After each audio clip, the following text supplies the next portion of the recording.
clearly there is nothing in this budget policy statement which shows a firm commitment to reducing government expenditure so that we can live within our revenue. If our revenue is 2 trillion, for heaven's sake, prepare a budget that will be 2 trillion.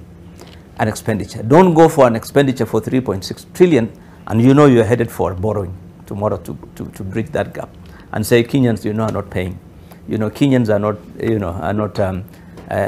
we want SMEs to pay 2.8 trillion. I mean, this is a joke. I mean, honestly, let me tell you, I've been handling these budget policy statements as the chair of finance in Senate for 5 years.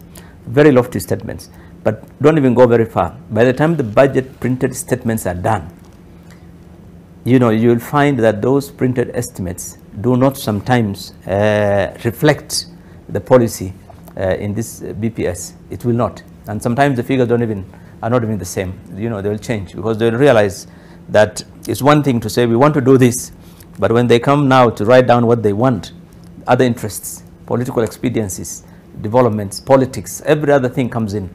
I want a road for these guys. I need their support. Put it in. So things start changing. So I think that commitment, I expected the president when he was in Kisii and being told we want A, B, C, D, to tell them, gentlemen, hold it.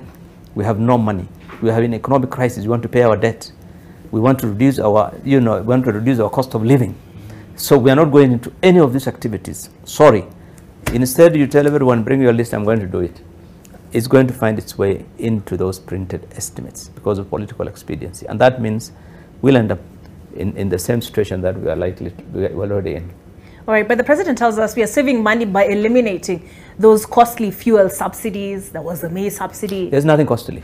Everywhere in the world where there's an economic crisis and there's cost of living, governments are subsidizing the cost of living for their citizens. This is a fundamental right. You cannot tell me to pay taxes, but you are not willing to use that tax to help me feed my children.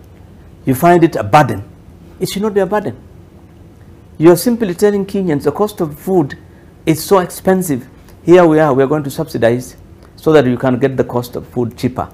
It's from the US to Europe, everywhere, governments provide subsidies to their people in order to reduce their cost of living.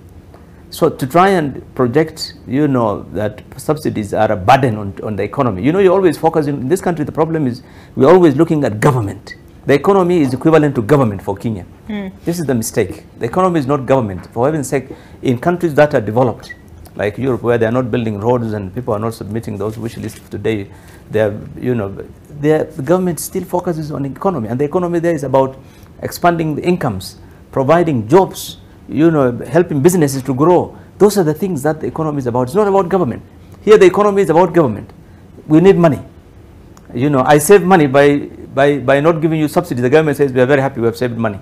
I mean, saved money from who? Your people are starving. You are saving money to give to your ministries and you are very happy about it, and they are wasting that money. They are not using it effectively and efficiently for the benefit of people. Your people are starving. Look at the news every day. You are showing how many people are starving and dying. And you are very happy that they have saved money.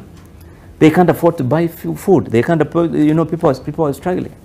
So subsidies, removal of subsidies is really not something to celebrate. Frankly, when your people are suffering, you can celebrate if your people are happy. But I think that is not the issue. The issue is this government must reduce its expenditure. Like he said, they should not be living the way they used to live a couple of years ago because the situation is bad. Let us try and reduce the size of government. We have not seen any effort to rationalize government. This government has continued to expand like every other government. We have not seen any effort to try and rationalize expenditure on infrastructure and other things. And so this is why the CS Treasury has been very candid. Last week when he was launching this hearing, he said, we have no more headroom for example, for loans and things. Our situation is very bad. Let us try and reduce things. But the political wing is going out there still looking for, more projects and more money to carry out things. I think there is need for the president to appreciate that the situation we are in today, those people who brought him to power, the hustlers, they have no jobs, they need more food. That's the thing they need to focus on. Forget about other things for the moment. I think if you start telling people other stories, soon it's going to, they will face reality. Who had one problem? His government did not live in reality. They were always completely Am I wrong? No, they were living right. on the You are moon. very right. When Actually, people were struggling, they were always saying, our country is the richest now in Africa. We have grown the economy 100 times, more than it was since independence, more than the 100 years since whatever the British came. And so many things. That was, you know, it's completely misplaced. This budget policy statements, if you read the preface, it says the 2021, the economy grew by 7.5%. Now, Yes. between me and you, the President of the Republic of Kenya in 2021 said the economy is in crisis. He said it publicly in the rallies.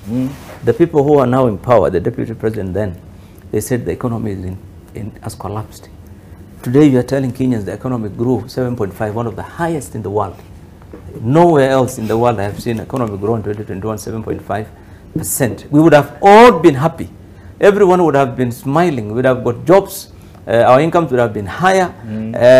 But 2021, people are dying. The explanation, they preface that though, the explanation they give is that in 2020, I think it was 0.3%. So they say that it was a rebound come 2021.